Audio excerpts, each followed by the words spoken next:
प्रिय भक्तों, आप सभी को ज्येष्ठ माह में पड़ने वाली वट पूर्णिमा व्रत की बहुत बहुत शुभकामनाएं। नमस्कार भक्तों, आप सबका हरिहर भक्ति चैनल में हार्दिक स्वागत है। आप सभी पर हरि और हर की कृपा सदैव बनी रहे। वट पूर्णिमा व्रत हर साल ज्येष्ठ माह के शुक्ल पक्ष की पूर्णिमा तिथि को रखा जाता है। यह व्रत महिलाएं अपने पति की लंबी उम्र के लिए रखती हैं और सुखी जीवन की कामना करती हैं। यह व्रत पश्चिमी भारत में ज्येष्ठ पूर्णिमा के दिन मनाया जाता है, तो वहीं उत्तर भारत में वट सावित्री व्रत ज्येष्ठ अमावस्या के दिन मनाया जाता है। इस दिन बेल के पेड़ और वट वृक्ष की पूजा की जाती है। वट वृक्ष में त्रिदेवों अर्थात कि भगवान ब्रह्मा, भगवान विष्णु और भगवान महेश का वास माना जाता है। इस दिन वट वृक्ष की पूजा करने से तीनों देवता प्रसन्न होते हैं। भक्तों, पूर्णिमा तिथि का हिंदू धर्म में विशेष महत्व है। इसे धनदायक और संतानदायक व्रत माना गया है। जो लोग पूरे विधि विधान से पूर्णिमा का व्रत करते हैं और पूर्णिमा के दिन चंद्रमा को अर्घ्य देते हैं, उन पर भगवान विष्णु और माता लक्ष्मी की विशेष कृपा होती है। यह वट पूर्णिमा व्रत माता सावित्री और उनके पति सत्यवान को समर्पित त्योहार माना जाता है। इस दिन इनकी कथा सुनने का नियम है।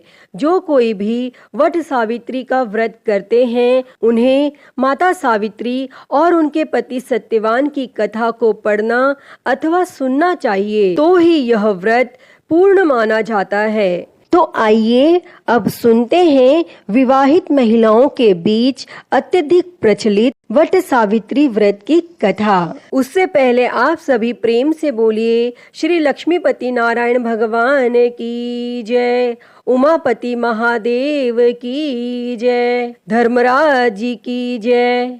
भद्र देश के एक राजा थे जिनका नाम अश्वपति था।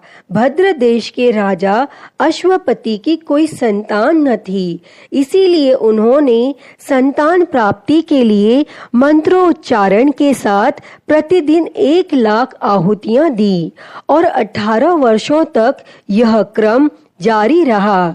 इसके बाद सावित्री देवी ने प्रकट होकर वर दिया कि हे राजन, तुझे एक तेजस्वी कन्या पैदा होगी। और माता सावित्री देवी की कृपा से जन्म लेने के कारण से कन्या का नाम सावित्री रखा गया और वह कन्या बड़ी होकर बेहद रूपवान हुई। तब योग्य वर न मिलने की वजह से सावित्री के पिता दुखी थे। उन्होंने कन्या को स्वयं वर तलाशने भेजा। तब सावित्री तपोवन में भटकने लगी और वहाँ साल्व देश के राजा द्युम्नसेन रहते थे, क्योंकि उनका राज्य किसी ने छीन लिया था। और उनके पुत्र सत्यवान को देखकर सावित्री ने पति के रूप में उनका वरण किया।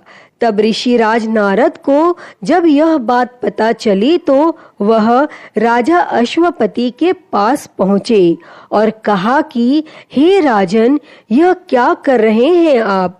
सत्यवान गुणवान है, धर्मात्मा है और बलवान भी है, पर उसकी आयु बहुत छोटी है। वह अल्प आयु है। 1 वर्ष के बाद ही उसकी मृत्यु हो जाएगी। फिर ऋषिराज नारद की यह बात सुनकर राजा अश्वपति घोर चिंता में डूब गए। जब सावित्री ने उनसे कारण पूछा तो राजा ने कहा, हे पुत्री, तुमने जिस वर को अपने वर के रूप में चुना है वह अल्पायु है। तुम्हें किसी और को अपना जीवन साथी बनाना चाहिए। तब इस पर सावित्री ने कहा कि पिताजी, आर्य कन्याएं अपने पति का एक बार ही वरण करती हैं। राजा एक बार ही आज्ञा देता है और पंडित एक बार ही प्रतिज्ञा करते हैं और कन्यादान भी एक ही बार किया जाता है। और सावित्री हट करने लगी और बोली, मैं सत्यवान से ही विवाह करूंगी। तब राजा अश्वपति ने सावित्री का विवाह सत्यवान से कर दिया और सावित्री अपने ससुराल पहुंचते ही सास ससुर की सेवा करने लगी। समय बीतता चला गया और नारद मुनि ने सावित्री को पहले ही सत्यवान की मृत्यु के दिन के बारे में बता दिया था और वह दिन जैसे जैसे करीब आने लगा सावित्री अधीर होने लगी। उन्होंने 3 दिन पहले से ही उपवास शुरू कर दिया। तब नारद मुनि द्वारा कथित निश्चित तिथि पर पितरों का पूजन किया और हर दिन की तरह सत्यवान उस दिन भी लकड़ी काटने जंगल चले गए। तब साथ में सावित्री भी गईं और जंगल में पहुंचकर सत्यवान लकड़ी काटने के लिए एक पेड़ पर चढ़ गए। तभी उसके सिर में तेज दर्द होने लगा और दर्द से व्याकुल सत्यवान पेड़ से नीचे उतर गए। तब सावित्री अपना भविष्य समझ गईं और सत्यवान के सिर को गोद में रखकर सावित्री सत्यवान का सिर सहलाने लगी। तभी वहां यमराज आते दिखे और यमराज अपने साथ सत्यवान को ले जाने लगे। सावित्री भी उनके पीछे पीछे चल पड़ी। तब यमराज ने सावित्री को समझाने की कोशिश की कि यह विधि का विधान है, लेकिन सावित्री नहीं मानी। तब सावित्री की निष्ठा और पति परायणता को देखकर यमराज ने सावित्री से कहा कि हे देवी, तुम धन्य हो, तुम मुझसे कोई भी वरदान मांगो। तब सावित्री ने कहा कि मेरे सास ससुर वनवासी हैं और अंधे हैं और उन्हें आप दिव्य ज्योति प्रदान करें। तब यमराज ने कहा, ऐसा ही होगा, जाओ अब लौट जाओ। लेकिन सावित्री अपने पति सत्यवान के पीछे पीछे चलती रहीं। तब यमराज ने कहा, देवी तुम वापस जाओ। सावित्री ने कहा, भगवान, मुझे अपने पतिदेव के पीछे पीछे चलने में कोई परेशानी नहीं है। पति के पीछे चलना मेरा कर्तव्य है। यह सुनकर उन्होंने फिर से उसे एक और वर मांगने के लिए कहा। तब सावित्री बोली, हमारे ससुर का राज्य छिन गया है, उसे पुनः वापस दिला दें। तब यमराज ने सावित्री को यह वरदान भी दे दिया और कहा, अब तुम लौट जाओ। लेकिन सावित्री पीछे पीछे चलती रहीं।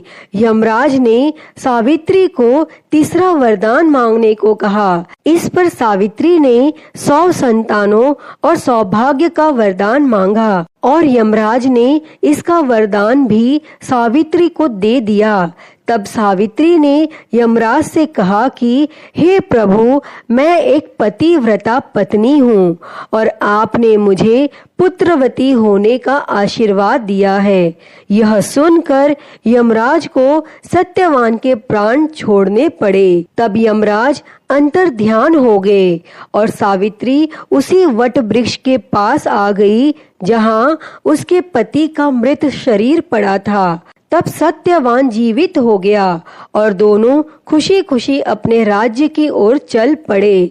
दोनों जब घर पहुँचे तो देखा कि माता पिता को दिव्य ज्योति प्राप्त हो गई है।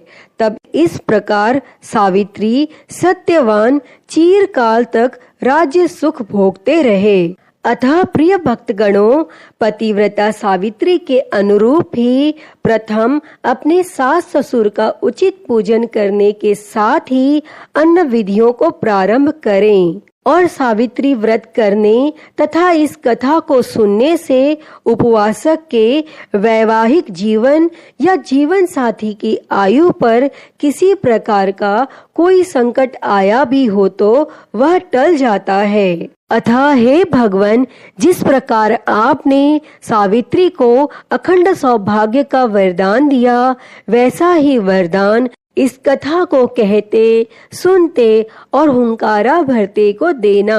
तो बोलिए धर्मराज जी की जय। तो प्रिय भक्तगणों, मैं उम्मीद करती हूँ कि आपको यह वट सावित्री व्रत की कथा पसंद आई होगी और अगर वीडियो अच्छी लगे तो इसे लाइक करें, ज़्यादा से ज़्यादा शेयर करें और कमेंट बॉक्स में धर्मराज जी की जय लिखना ना भूलें।